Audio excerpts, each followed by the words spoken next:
नमस्कार दोस्तों, NCERT book की सीरीज़ में एक बार फिर से आपका स्वागत है। आज मैं एक बार फिर से आपके सामने एनसीईआरटी बुक पॉलिटी सब्जेक्ट लेकर के आया हूं दोस्तों। आज हम पॉलिटी सब्जेक्ट में दोस्तों क्लास 6 की पॉलिटी चैप्टर नंबर 7 पढ़ेंगे। इसमें पढ़ेंगे दोस्तों नगर प्रशासन। और इसके पिछले वीडियो में मैं आपको दोस्तों ग्राम प्रशासन के बारे में बताया था। आपने ग्राम प्रशासन के बारे में देखा, तो ग्राम प्रशासन के बारे में जैसा आपने देखा कि पुलिस चौकी, पुलिस थाना क्या होता है, पुलिस चौकी क्या होता है, पुलिस का काम क्या होता है, और उसके साथ साथ आपने देखा दोस्तों कि पुलिस का काम क्या होता है और पुलिस किसके लिए होती है, कि झगड़े लड़ाई से संबंधित काम जो होता है पुलिस देखती है दोस्तों। और उसके बाद ज़मीन का विवाद के बारे में आपने देखा, ज़मीन के विवादों से संबंधित दोस्तों ये काम लेखपाल का होता है, पटवारी का होता है। और लेखपाल पटवारी किस तरीके से अपना काम देखते हैं और कहाँ पर इसका रिकॉर्ड रखते हैं, क्या क्यों रखा जाता है, इन सब चीज़ों के बारे में दोस्तों अपने ग्राम प्रशासन के बारे में देखा। तो आज हम इस चैप्टर में दोस्तों देखेंगे नगर प्रशासन के बारे में। नगर प्रशासन क्या होता है, इसका काम क्या होता है, नगर हमारा किस तरीके से चलता है, इसको किस तरीके से व्यवस्थित किया जाता है। तो इस चैप्टर में हम ये देखेंगे दोस्तों। जैसा कि आप जानते हो, मैं एनसीईआरटी बुक की सीरीज़ चला रहा हूँ और ये एनसीईआरटी बुक की सीरीज़ जो लेकर के आया हूँ दोस्तों, मैं लाइन बाय लाइन पढ़ता हूँ और महत्वपूर्ण बिंदु जो होते हैं उस पर अच्छे से डिस्कस करता हूँ दोस्तों। तो चलो एक बार फिर से हम स्टार्ट करते हैं नगर प्रशासन, और इसमें देखते हैं एनसीईआरटी बुक 6 क्लास के पॉलिटी में क्या क्या महत्वपूर्ण चीज़ें दिया हुआ है दोस्तों। एक गांव के मुकाबले शहर ज़्यादा बड़ा और अधिक फैला हुआ होता है। शहर की गलियां ज़्यादा चौड़ी होती हैं। यहाँ के बाज़ारों में ज़्यादा भीड़ भाड़ होती है। पानी और बिजली की सुविधाएं होती हैं। अस्पताल होते हैं। यहाँ बहुत ज़्यादा वाहन होते हैं। यातायात को नियंत्रण करना पड़ता है। तो आप देख रहे हो दोस्तों, शहरों को गाँव के मुकाबले, ग्राम के मुकाबले शहर कितना अलग होता है, क्योंकि यहाँ पर गाड़ियाँ ज़्यादा होती हैं, भीड़ भाड़ ज़्यादा होते हैं दोस्तों। यहाँ पर बाज़ार जो होते हैं ज़्यादा होते हैं, लोग ज़्यादा होते हैं, इस वजह से भीड़ जैसी स्थिति ज़्यादा बन जाती है। यातायात नियंत्रण करना पड़ता है। ये सारी समस्याएं दोस्तों शहरों में देखने को आपको मिलती है गाँवों के तुलना में। क्या आपने कभी सोचा है कि यह सब इतने सुचारू रूप से कैसे चलता है? कौन सी संस्था इन सब के लिए जिम्मेदार होती है? कैसे निर्णय लिए जाते हैं? कैसे योजनाएं बनाई जाती है? कौन लोग हैं जो यह सारा काम करते हैं? आइए उत्तर ढूंढने की कोशिश करते हैं। बिल्कुल दोस्तों, ये क्वेश्चन एक बनता है, एक प्रश्न आता है बार बार कि नगर प्रशासन क्या होता है, इन सभी चीज़ों का जिम्मेदार कौन होता है, कौन प्रशासन चलाता है, प्रशासन कैसे चलता है, उनकी व्यवस्थाएं कैसी होती हैं। ये सब चीज़ सोचने वाली चीज़ होती है। तो इन्हीं सब चीज़ों के बारे में दोस्तों आज हम इस चैप्टर में पढ़ेंगे। तो चलो देखते हैं। अभी हमने जैसे कि इंट्रोडक्शन पार्ट में देखा कि क्या क्या चीज़ें जाननी है मुझे, क्या क्या देखनी। जैसे कि अभी आप इस इमेज में देख रहे हो दोस्तों, इस इमेज में देखो, ये नगर है। नगर के गलियों में कुछ बच्चे खेल रहे हैं। यहाँ पे कुछ लोग जो है अपने बच्चों को लेकर के खड़े हैं। यहाँ पे ठेला वाला सामान बेच रहा है। यहाँ पे देख रहे हो दोस्तों, गलियों में जो गली है, गली में स्ट्रीट लाइन लगी हुई है, मकान एक लाइन से बने हुए हैं, पेड़ लाइन से लगे हुए हैं। तो कितनी व्यवस्थित तरीके से नगर को बनाया जाता है, सजाया जाता है, और वहाँ की व्यवस्था जो होती है बहुत ही अच्छी है दोस्तों। तो चलो इसके बारे में हम देखते हैं। इतवार की एक अलसाई हुई दोपहर थी जब माला और उसके साथी जहांगीर और रेहान गली में क्रिकेट खेल रहे थे। शंकर ने बड़ा अच्छा ओवर फेंका था और रेहाना आउट होते होते बची थी। रेहाना के आउट न होने से शंकर हताश हो गया। इसलिए उसने इस उम्मीद से कि वह कैच आउट हो जाएगी, एक शॉर्ट बॉल फेंक दी। बहुत उल्टा ही रेहाना ने इतनी तेजी से बल्ला घुमाया कि गेंद ऊपर गई और गली की ट्यूबलाइट टूट गई। रेहाना चिल्लाई, अरे यह मैंने क्या कर दिया? शंकर तपाक से बोला, अरे हम यह नियम बनाना भूल गए थे कि अगर तुम्हारी गेंद से गली की ट्यूबलाइट टूट जाएगी तो तुम आउट मानी जाओगी। यानी तीनों ने ही तब शंकर के विकेट की चिंता छोड़ने के लिए कहा, क्योंकि जो हुआ उस बारे में ज़्यादा चिंतित और परेशानी होने लगी थी। और जब ट्यूबलाइट टूट गई दोस्तों, तो उन सब के बारे में लोग ज़्यादा परेशान हो गए, ना कि विकेट के बारे में। पिछले हफ्ते उसने निर्मला मौसी की खिड़की टूट गई थी, उसको बदलने के लिए अपने जेब खर्च में से पैसे देने पड़े थे। क्या अब दोबारा जेब खर्च में से पैसे देने पड़ेंगे? और ये पैसे देंगे किसको? गली की ट्यूबलाइट बदलता कौन है? तो यानी दोस्तों इसके पहले बच्चों द्वारा जब क्रिकेट खेला जा रहा था तो रेहाना के घर की खिड़की टूट गई थी और उस खिड़की को मरम्मत करने के लिए इन बच्चों ने पैसा इकट्ठा करके मिस्त्री को दिया था। और अब जो है दोस्तों इन बच्चों से गली की स्ट्रीट लाइट टूट गई, स्ट्रीट लाइट की ट्यूबलाइट टूट गई। अब ये बच्चे स्ट्रीट लाइट की मरम्मत के लिए किसको पैसे देंगे? कौन मरम्मत कराता है? अब इस बारे में बच्चों को सोचना है और बच्चों को पता लगाना है कि जब रेहाना के घर की ट्यूबलाइट टूटी थी या जब मौसी के घर की ट्यूबलाइट टूटी, वो खिड़की टूटी थी, उस समय मौसी का घर था, लेकिन जब ये स्ट्रीट लाइट टूटी तो स्ट्रीट लाइट की देखरेख कौन करता है? इसका मालिक कौन होता है? इसका पता लगाना है। माला का घर सबसे पास था। चारों भागकर माला के घर गए और उसकी माँ को सब कुछ बता दिया। सारी बात सुनकर माला की माँ ने कहा कि उन्हें इस बारे में कुछ खास तो पता नहीं, बस यही मालूम है कि वह नगर निगम की जिम्मेदारी होती है। तो आप देखो दोस्तों किसकी जिम्मेदारी बताया उन्होंने बताया कि ये नगर निगम की जिम्मेदारी होती है और नगर निगम नगर के काम को देखता है। उन्होंने सुझाया यास्मीन खाला से पूछना चाहिए, वे हाल ही में नगर निगम में सेवानिवृत्त हुई थी, जाओ उनसे पूछ लो। और माला तुम जल्दी घर वापस आ जाना। तो ये बच्चे दोस्तों अब नगर निगम के बारे में जानकारी करने के लिए किसके घर जाती हैं? यास्मीन खाला के घर जाएंगी और वहाँ पता करेंगी कि नगर निगम क्या होता है और जो ट्यूबलाइट टूटी है क्या नगर निगम का है या किसी और का। तो आप देख रहे हो यहाँ पर दोस्तों ये यास्मीन के घर आई हैं और ये बच्चे यास्मीन से पूछती हैं। तो आगे पढ़ते हैं यहाँ पर। यास्मीन खाला उसी गली में रहती थी और माला की माँ से उनकी बहुत अच्छी दोस्ती भी थी। चारों दौड़कर खाला के घर पहुँचे और जैसे ही उन्होंने दरवाज़ा खोला वे एक दूसरे के साथ पूरा किस्सा सुनाने लगे। उनका सवाल सुनकर यास्मीन खाला बड़े ज़ोर से हंस पड़ी और बोली, कोई एक व्यक्ति नहीं है जिसको तुम पैसा दे सकते हो। तो देखो नगर निगम में दोस्तों कोई एक व्यक्ति नहीं होता, उसमें कई व्यक्ति होते हैं। तो क्या कहा जा रहा है? कोई एक व्यक्ति नहीं होता जिसको तुम पैसा दे सकते हो। नगर निगम का मालिक कोई एक नहीं है या नगर निगम में कोई एक आदमी काम नहीं करता, एक बहुत बड़ी संस्था होती है। तो नगर निगम क्या है दोस्तों? नगर निगम एक संस्था होती है जिसको नगर निगम कहते हैं। यह संस्था जो है इस संस्था का नाम है नगर निगम। यह सड़कों पर रोशनी की व्यवस्था, कूड़ा इकट्ठा करने, पानी की सुविधा उपलब्ध कराने और सड़कों व बाज़ारों की सफाई करती है। माला बोली, हाँ मैंने नगर निगम के बारे में सुना है। मैंने शहर के बोर्ड देखे हैं जो नगर निगम द्वारा लोगों को मलेरिया के बारे में बताने के लिए लगाए जाते हैं। तो देखो नगर निगम क्या क्या काम कर रही है दोस्तों। जैसे यहाँ पे यास्मीन ने क्या क्या बताया कि यास्मीन ने बताया कि सड़कों पर रोशनी की व्यवस्था, कूड़ा इकट्ठा करना, पानी की सुविधा कराना और साफ़ सफाई करना। और उसके बाद माला बोल रही है कि हाँ मैंने देखा है कि मलेरिया से निजात पाने के लिए भी कुछ काम करती है। तो खाला बोली, तुम बिल्कुल सही कह रही हो। नगर निगम का काम यह सुनिश्चित करना भी है कि शहर में बीमारियां ना फैले। तो देखो नगर निगम अपने क्षेत्र में कितने सारे काम कर रहे हैं दोस्तों।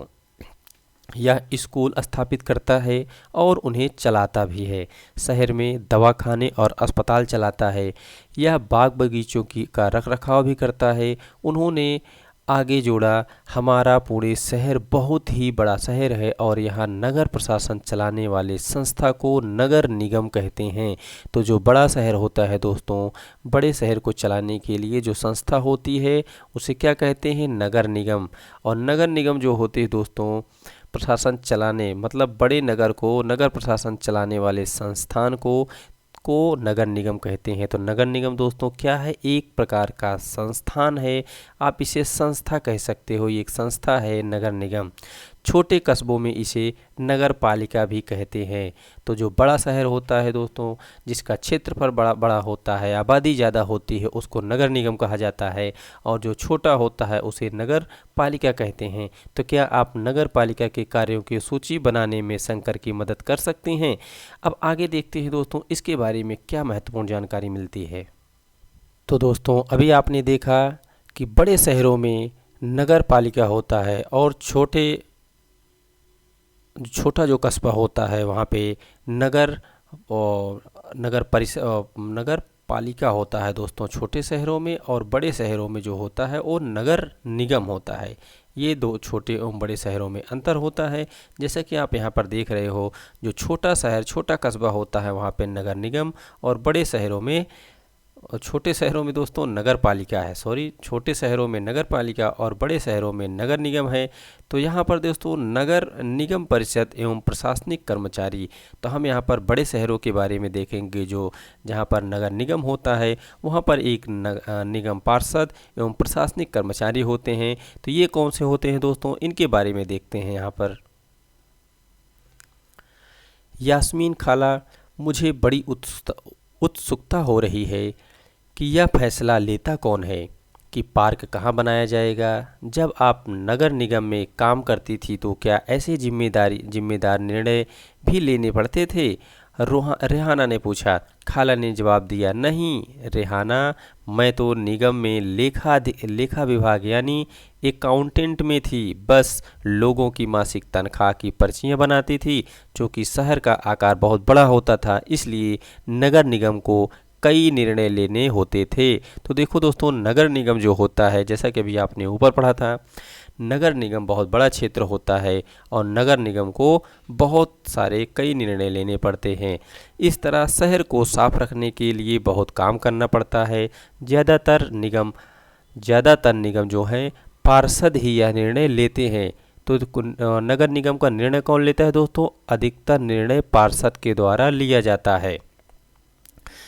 निगम पार्षद यह निर्णय लेते थे कि अस्पताल या पार्क कहाँ बनाया जाएगा। तो निगम पार्षद जो होते थे दोस्तों, उनका काम होता है निर्णय लेना और काम की देखरेख करना। शहर को अलग अलग वार्डों में बांटा जाता है और हर वार्ड में एक पार्षद होता है। तो देखो दोस्तों, शहर को अलग अलग वार्डों में बांटा जा रहा है और हर वार्ड में एक पार्षद चुना जाता है। उस पार्षद का चुनाव होता है और चुनाव के माध्यम से ये पता चलता है कि इस वार्ड का पार्षद कौन है। नगर निगम के कुछ निर्णय ऐसे होते हैं जो सारे शहर को प्रभावित करते हैं। ऐसे जटिल निर्णय पार्षदों के समूह द्वारा लिए जाते हैं। कुछ पार्षद मिलकर समितियां बनाते हैं जो विभिन्न मुद्दों पर विचार विमर्श करके निर्णय लेती हैं। उदाहरण स्वरूप, एक बस स्टैंड को बेहतर बनाना है या किसी भीड़ भाड़ वाले बाजार का कचरा ज़्यादा नियमित रूप से साफ करना है या फिर शहर के मुख्य नाले की सफाई करनी है। पार्षदों की समितियां ही पानी कचरा जमा करने और सड़कों पर रोशनी आदि की व्यवस्था करते हैं। तो देखो दोस्तों, पार्षद के अलावा भी एक पार्षद की समिति होती है जो किसके द्वारा बनाई जा रही है। इसमें कुछ पार्षद मिलकर के एक समिति बनाते हैं जिसे पार्षद की समितियां कहा जाता है। जब एक वार्ड के अंदर की समस्या होती है तो वार्ड के लोग पार्षद से संपर्क कर सकते हैं। यानी जब वार्ड के अंदर जैसा कि आपने देखा, प्रत्येक वार्ड का एक पार्षद होता है। अगर वार्ड के अंदर कोई समस्या आती है दोस्तों, तो उस वार्ड के पार्षद से लोग संपर्क करते हैं। और अगर एक बड़े क्षेत्र में उस नगर निगम में कोई समस्या आ रही है तो कई पार्षद मिलकर के उस समस्या का समाधान करते हैं। उदाहरण के लिए, अगर बिजली के खतरनाक तार लटक कर नीचे आ जाएंगे तो स्थानीय पार्षद बिजली विभाग के अधिकारियों से बात करने में मदद कर सकते हैं।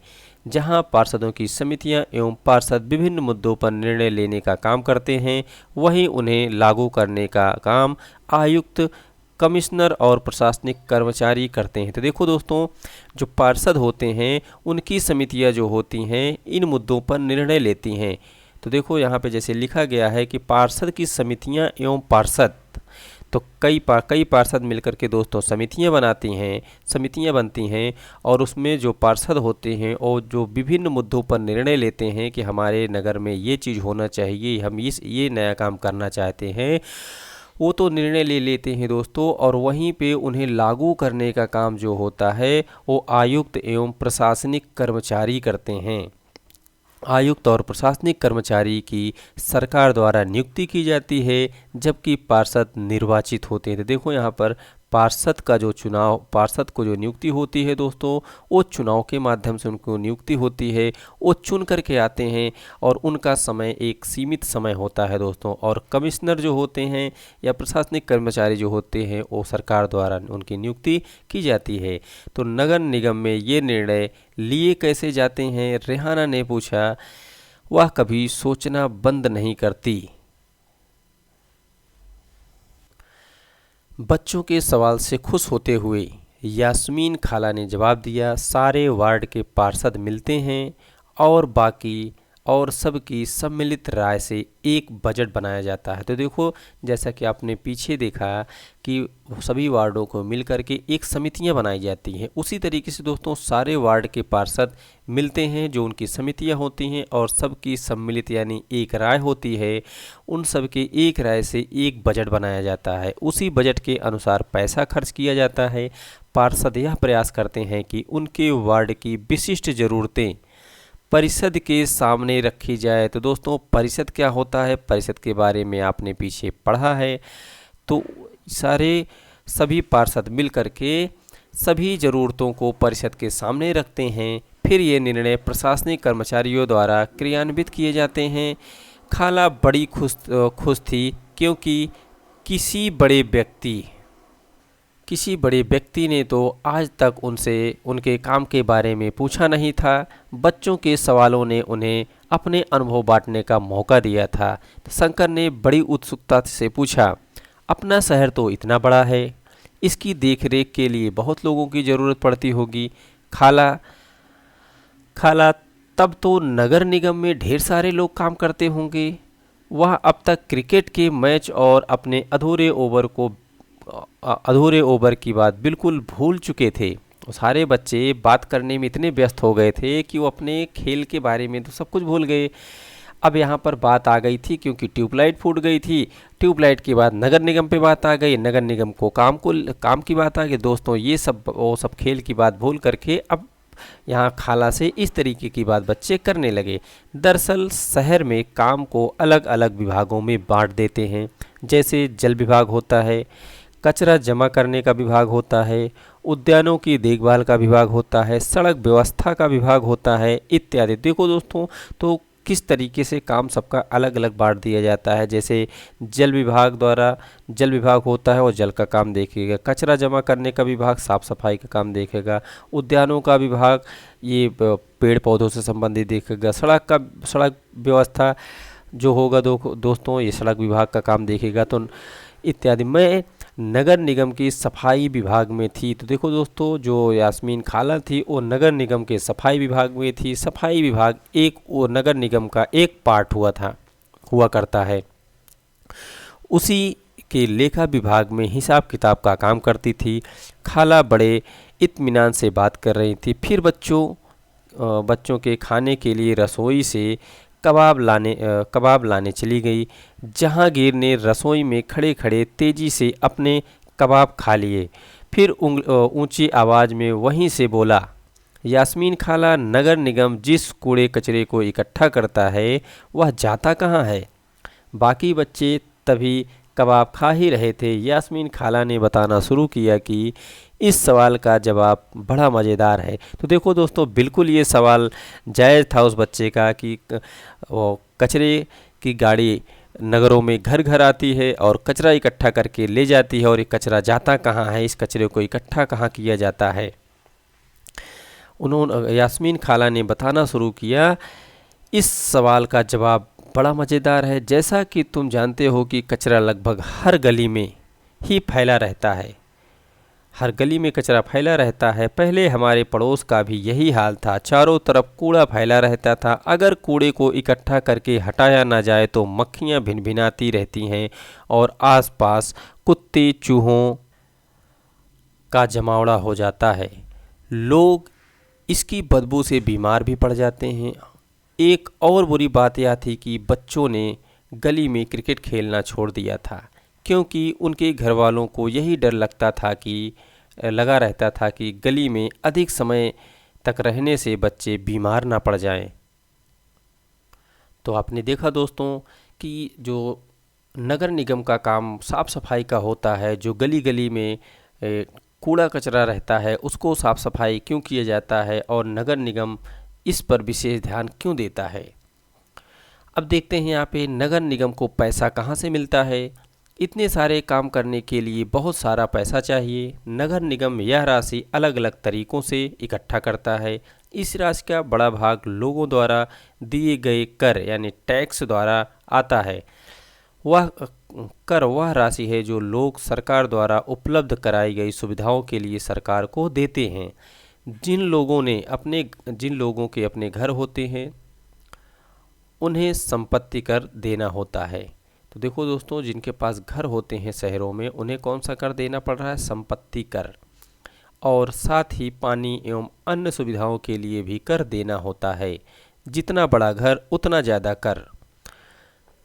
निगम के पास जितना पैसा आता है उसमें संपत्ति कर से केवल 25 से 30% पैसा आता है। तो देखो दोस्तों, जो कर इकट्ठा होता है उसमें से जो संपत्ति कर होता है यानी कि जिनके पास घर होता है उसका कर 25 से 30% होता है दोस्तों। शिक्षा पर भी कर लगता है। अगर आप किसी दुकान या होटल के मालिक हैं तो उस पर भी कर देना पड़ता है। अगली बार जब आप सिनेमा देखने जाएंगे तो टिकट पर ध्यान से देखिएगा, हमें मनोरंजन के लिए भी कर देना पड़ता है। इस तरह अमीर लोग संपत्ति कर देते हैं, वहीं जनसंख्या का एक बड़ा हिस्सा सामान्य तरह से कर अधिक देता है। तो बिल्कुल दोस्तों देखो, जो नगर निगम में पैसा इकट्ठा होता है, नगर निगम को जो पैसा मिलता है वो कर द्वारा मिलता है। और कर जो है आम जनता, गरीब अमीर हर कोई देता है दोस्तों। तो यहाँ पे देखो लोगों का विरोध, लोग अपना विरोध किस तरीके से करते हैं और विरोध क्यों करते हैं दोस्तों, इसके बारे में यहाँ पर देखेंगे। यास्मीन खाला ने अपनी बात जारी रखी। मोहल्ले की औरतों इन सबसे बड़ी नाराज़ थी। वे सलाह लेने मेरे पास भी आई। मैंने उन्हें कहा कि मैं विभाग के किसी अधिकारी से इस मामले में बात करने की कोशिश करूंगी, मगर मैं भी निश्चित तौर पर यह बात नहीं कह सकती थी कि इसमें कितना समय लगेगा। इस पर गंगाबाई ने बताया कि हमें अपने वार्ड के पार्षद के पास इस समस्या को लेकर जाना चाहिए। अब उनके पास क्यों जाना चाहिए दोस्तों, क्योंकि आखिर वोट देकर के उसे हमने चुना है। तो देखो दोस्तों, पार्षद का चुनाव कैसे हो रहा है, पार्षद का चुनाव जो है वोट द्वारा होता है और वोट दे करके हमने पार्षद को चुना है, इसलिए अपनी समस्या मुझे पार्षद के पास ले जानी चाहिए। उसके सामने हमें विरोध प्रदर्शन करने चाहिए। गंगाबाई ने महिलाओं के एक छोटे समूह को इकट्ठा किया और पार्षद के घर पहुंच गई। सभी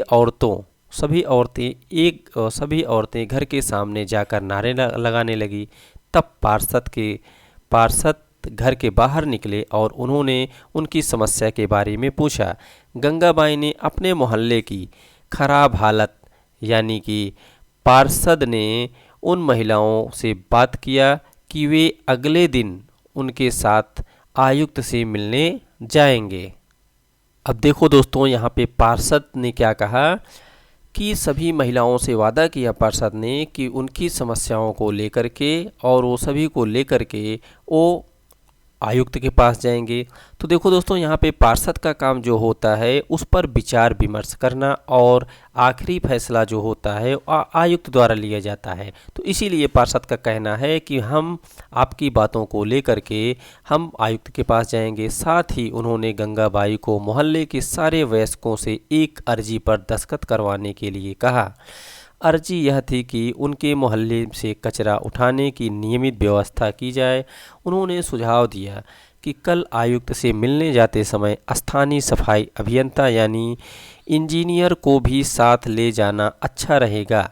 इससे फ़ायदा होगा क्योंकि सफाई अभियंता भी आयुक्त को बता सकेगा कि हालत कितनी खराब है।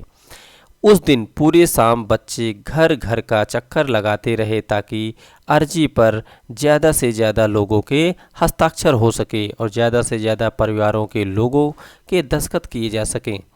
अगली सुबह बहुत बड़ी संख्या में महिलाएं पार्षद और सफाई अभियंता के साथ नगर निगम के दफ्तर पहुंच गई। तो देखो दोस्तों, ये सारी महिलाएं कहां पे पहुंची?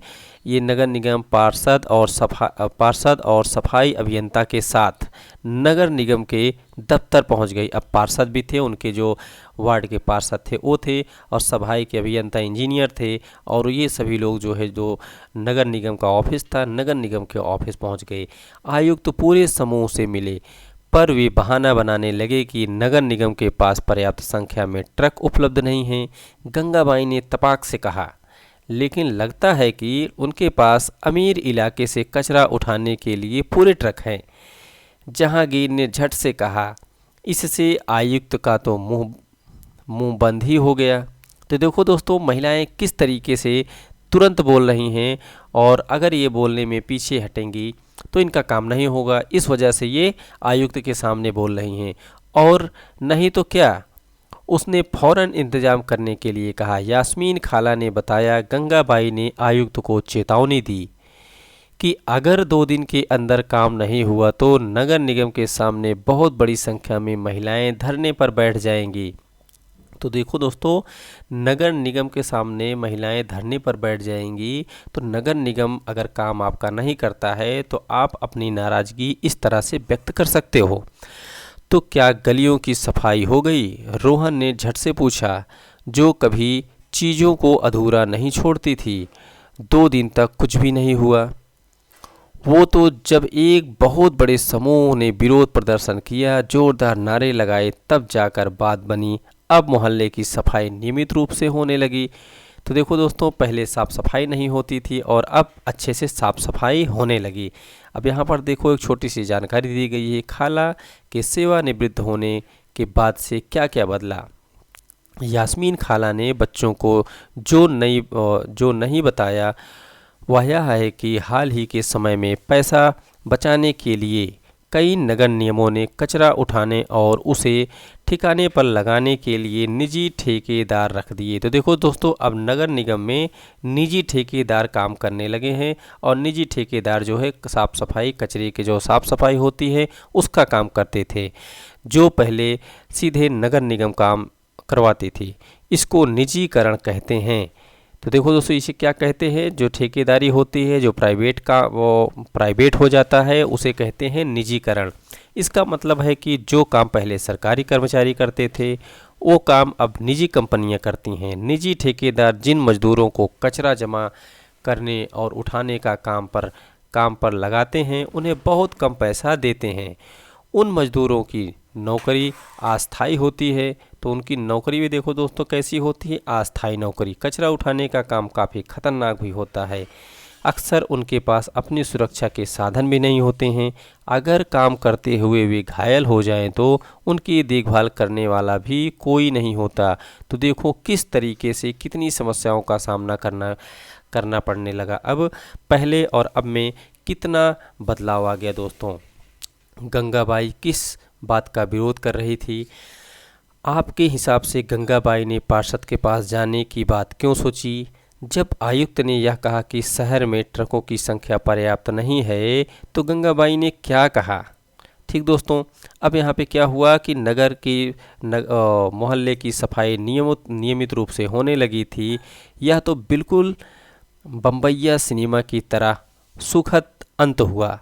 माला ने कहा, वह अपने आप को नेतृत्व करने वाली गंगाबाई की भूमिका में देखने का सपना देख रही थी। सभी बच्चों ने गंगाबाई की कहानी सुनकर बहुत मज़ा आया। उन्हें इसका आभास तो था, क्यों बच्चों को इस चीज़ का आभास तो था ही कि मोहल्ले में गंगाबाई की खासी इज्जत थी और लोग उन्हें बहुत मानते थे। मगर इसका कारण उन्हें अब समझ में आया था, क्योंकि इसका मतलब अब उन लोगों को समझ में आया था। बच्चों ने खाला का शुक्रिया अदा किया और जाने के लिए उठ खड़े हुए। जाते जाते रेहाना ने कहा, खाला बस एक आखिरी सवाल और है। घर पर अभी जो 2 कूड़ेदान हैं वो भी क्या गंगाबाई का सुझाव था? तो देखो दोस्तों, पहले एक कूड़ेदान हुआ करता था और अब 2 कूड़ेदान रखे जाते हैं, यह आपने भी देखा होगा। खाला हंसने लगी, बोली, अरे नहीं नहीं, यह तो नगर निगम ने ही सुझाव दिया था कि हम खाने पीने और गलने वाली चीज़ों को एक कूड़ेदान में डालें और जो प्लास्टिक एवं कांच जैसी न गलने वाली चीज़ों को एक कूड़ेदान में डालें। तो देखो दोस्तों, ये बहुत ही अच्छा सुझाव था और बहुत ही मज़ेदार है कि जो नगर निगम का सुझाव था कि जो गलने वाली चीज़ है, यानी कि जो गलने वाली एवं खाने पीने की चीज़ है उसको एक कूड़ेदान में डालें और जो न गलने वाली चीज़ है दोस्तों उसको एक कूड़ेदान में डालें। जैसे कि यहाँ पे प्लास्टिक कांच की बोतल जैसी अन्य चीज़ें जो न गलने वाली हैं इसको एक अलग कूड़ेदान में रखें। जब हम अपने कचरे की छटाई कर देते हैं तो निगम वालों का काम थोड़ा आसान हो जाता है।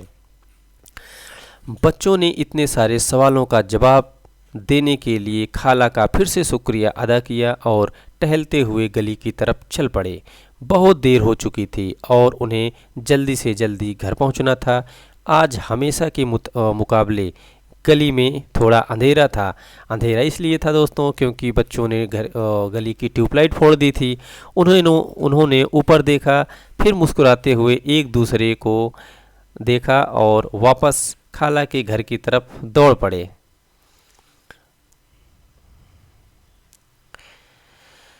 तो दोस्तों देखो, यहाँ पर एक कहानी है, इसको भी पढ़ते हैं। 1994 में सूरत शहर में भयंकर प्लेग फैला था। सूरत भारत के सबसे गंदे शहरों में से एक था। लोग घरों का और होटलों का भी कूड़ा कचरा पास की नाली में या सड़क पर फेंक देते थे। इससे सफाई कर्मचारियों को कूड़ा कचरा उठाने तथा उसे ठिकाने लगाने में काफ़ी मुश्किल होती थी। ऊपर से नगर निगम अपना काम नियमित रूप से नहीं कर रही थी, जिससे स्थिति और भी ज़्यादा बदतर हो गई थी। तो आप देख रहे हो 1994 का समय था दोस्तों, जब सूरत के शहर में भयंकर प्लेग जैसी बीमारी आ गई थी और उसका कारण ये था दोस्तों, गंदा शहर, गंदगी की वजह से लोग जो है वहाँ पर जो कूड़ा कचरा होता था उसको नाली में सड़क पर फेंकते थे और नगर निगम जो था वहाँ पर नगर निगम की जो सफाई कर्मचारी की टीम थी वो नियमित रूप से काम नहीं कर रही थी दोस्तों। इस वजह से वहाँ पर गंदगी लगातार फैलती जा रही थी और प्लेग हवा के जरिए फैलता है। जिन लोगों को, तो देखो दोस्तों, प्लेग जो है हवा के जरिए फैलता है। जिन लोगों को प्लेग हो जाए उन्हें दूसरों से अलग रहना पड़ता है। सूरत में उस साल बहुत से लोगों ने अपनी जान गंवाई। करीब 3 लाख से अधिक लोगों को शहर छोड़ना पड़ा। प्लेग के डर ने यह अनिवार्य कर दिया कि नगर निगम मुस्तैदी से काम करे। सारे शहर की अच्छी तरह से सफाई हुई। आज की तारीख में चंडीगढ़ के बाद भारत के सबसे साफ शहरों में दूसरा स्थान सूरत का आता है।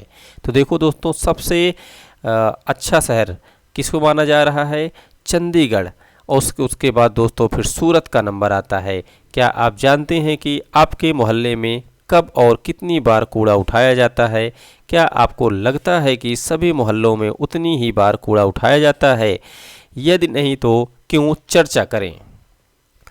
तो देखो दोस्तों, इस इमेज को देखो, यहाँ पर किस तरीके से कूड़ा कचरा इकट्ठा हुआ है और ऐसे इसी तरीके से अगर नगर निगम इस कचरे को साफ़ नहीं करती है तो धीरे धीरे ये कचरे का ढेर बन जाता है दोस्तों और यहाँ पर गंदगी फैलने लगती है और लोग इससे बीमार होने लगते हैं। अब एक इमेज ये देखो दोस्तों, ये कितना साफ़ सुथरा शहर, कितनी साफ़ सुथरी सुंदर रोड आपको दिख रही है कि यहाँ पर कचरे की गाड़ी आई है। कचरे की गाड़ी में डिब्बे में रखकर जो कचरा है उसको लेके जाया जा रहा है। इससे अगर हवा भी चलती है, बारिश भी होता है तो कोई फ़र्क नहीं पड़ेगा दोस्तों, क्योंकि यहाँ की रोड साफ़ है और कचरे को जो है एक बंद डिब्बे के अंदर लेके जाया जा रहा है, जिससे कचरा दिख भी नहीं रहा है, कचरे से निकली गंदगी भी किसी को महसूस नहीं होगी। तो ऐसे अगर साफ़ सफाई की जाए दोस्तों तो हर शहर, हर नगर बिल्कुल एकदम साफ़ सुथरा बना रहेगा। तो इस तरीके से दोस्तों आज ये हमारा चैप्टर समाप्त होता है। अब हम मिलेंगे अगले चैप्टर में दोस्तों। तो आज हमने जो नगर प्रशासन के बारे में पढ़ा, अब अगले चैप्टर में हम कुछ अन्य चीज़ों के बारे में पढ़ेंगे दोस्तों। अब अगले वीडियो में मिलेंगे, तब तक के लिए जय हिंद।